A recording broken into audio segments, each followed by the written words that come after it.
lot of hand warmers. Yep. It's very important when you live in a Midwest state to have those. Yeah. The season started in like, March. It's still like snowing while you're playing, and like they don't cancel it. Nope. They Nope. still play. Play ball, baby. Play Aegis ball. versus Lucas. Now this is a matchup that doesn't seem good for one of the characters. Which one could that possibly be? His name starts with L and rhymes with Lucas.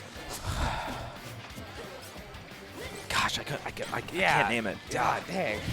Is it Mithra? No, it's not. I thought it was Mithra. Ah. No, but we're seeing already that come Yeah, to fruition. just- Like, you can't. Lucas and Ness notoriously don't do great against sorties, and this is the sortie. yeah, the moment that you bring disjointed hitboxes into this kind of game, you're not going to have a fun time. And the reason they don't do great against sorties, particularly their worst matchup, is Lucina, and that's because Lucina loves approaching at that 45-degree angle, that fair, and now that doesn't necessarily apply to Lucas here and Aegis, but it does still. The idea of them still able to approach that 45-degree angle without any pressure, it still works. Maybe not as much as like a Lucina or a Roy or like a Marth or anything like that, but they still have it. And that's, you can see whenever the Aegis isn't approaching from that horizontal angle, except there, it's usually working out a lot better. So able to take the first stock. You know what I think kind of ruins this entire matchup for Lucas is, I know it sounds corny, but just the ability to be able to switch between a heavy hitter and a fast hitter, I think just absolutely destroys Lucas in this matchup. Like, like you have the ability to win neutral every time, and then you have the ability to kill. You know what I'm saying? Yes and no, because while that does destroy Lucas, it destroys everyone, right? Like, exactly. That's not just a Lucas thing. Do I think it hurts Lucas a little bit more? I don't know. I think it's very comparable to the reason Aegis is a top 5 character. You know, it's just that ability to be two characters at once that are actually good, which is the first time we've ever seen that in the Super Smash Bros. Series. We've never seen it before. Yeah, we've seen 3 characters good, but that's also only in this game. And that character is also top 10, so, you know. So far, I've been just seeing some... It's just been a lot of tit-for-tat action here, you know? Yeah, but someone wins neutral, someone gets more, you know... One character wins a lot more of those tits than the other person wins tats, you know? Truer words have never been spoken. And that Randy up smash will cost Brandyn. I don't know if he wanted that to come out necessarily. I love it's kind of a risky It never misses, except that time. Well, yeah, exactly.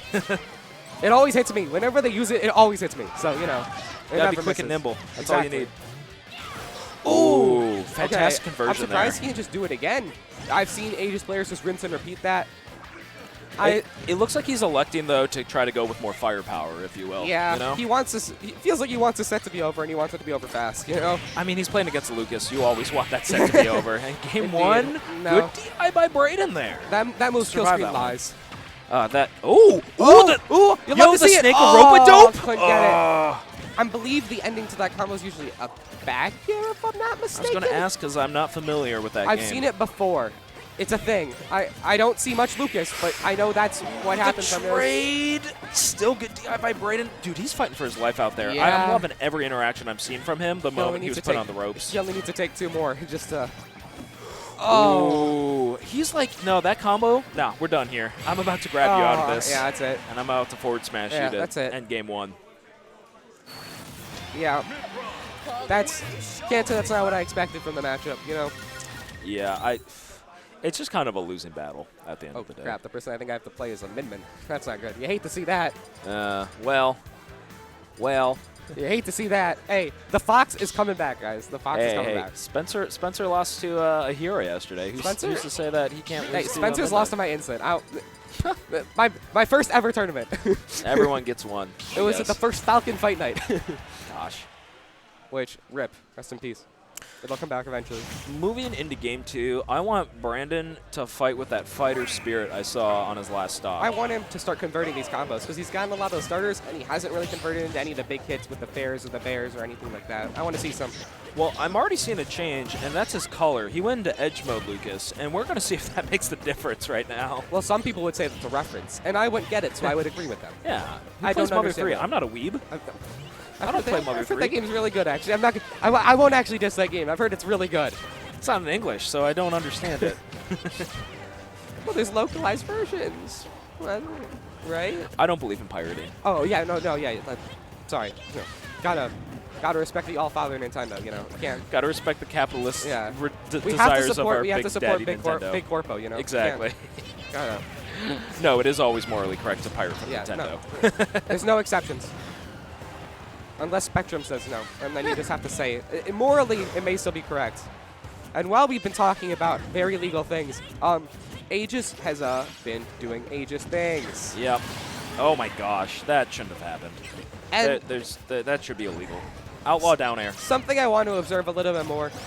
A very, not recent development, but a development in the Aegis meta really has been the larger use of Pyra, which I have been a firm believer in Pyra since day one because she is easier for me to understand.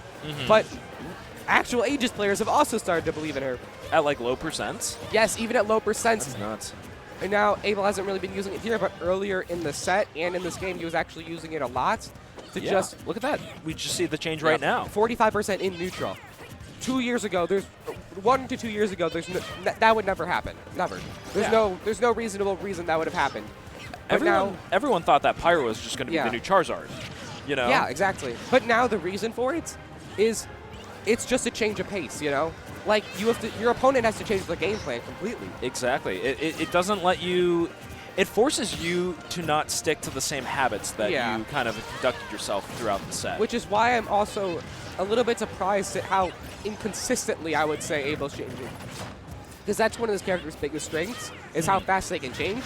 So, from a lot of Aegis players, I see them very often just switch back and forth between them, whether they're neutral, disadvantage, advantage. And I'm surprised maybe Abel just really likes, especially kill percent, just really likes the Pyra here, just wants to close it out. But it's interesting to see. Interesting to see how much he really switches between the two. Well, it's definitely working for him with a 2-stock lead here going into game 2. And he's just sticking with his game plan. As we said before, he's been playing like he's wanted to close out the set as early as possible. Yeah, I don't... Will this be a 3-stock? I don't know. You know, it only takes 1 PK fire. He almost died off to 1 off stage. A grab will do it, you know? Nah, it depends if he's facing the correct direction. Actually, up throw might do it. Yeah, exactly. Don't get down air. Don't get down air. Chris wants this too bad, dude. He wants a 3-stock. Yeah, don't get down I can feel it air. in his bones. Oh, that almost kills. Good trade. Please don't get down air. Come on. He's going for it. Oh, Chris! Aggressive move, to say the least. Chris says, my B. But at the end of the day, he wants to close out the set. I don't think he's playing that way, though. I think he's playing like someone who's not exactly playing bad. And, you know... He wants a funny end. Yeah. That's all he wants at the end of the day. He knows this game's more or less wrapped up, and he wanted to end it in his terms, and I respect that. This is for the combo video that Exactly. he's clearly been cooking up for the past 2 years. It's coming. Don't worry. Don't worry. It's happening. Uh-oh, and... Oh, I thought Lucas was about to just be like, I'm done with this set. I don't want to play anymore. But no, he's coming back. The rope-a-dope combos. Once again, not getting anything at the end of it, but still getting the damage from stringing him across.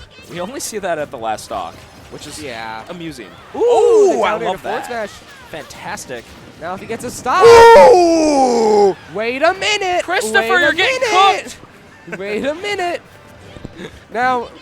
Brandon's gonna have to play some of the best Smash of his life. Hey, okay. Well. Yeah, one interaction. Hey, I was doing the commentator thing. I was setting him up. You know, I was setting him up right there. You know, it's okay.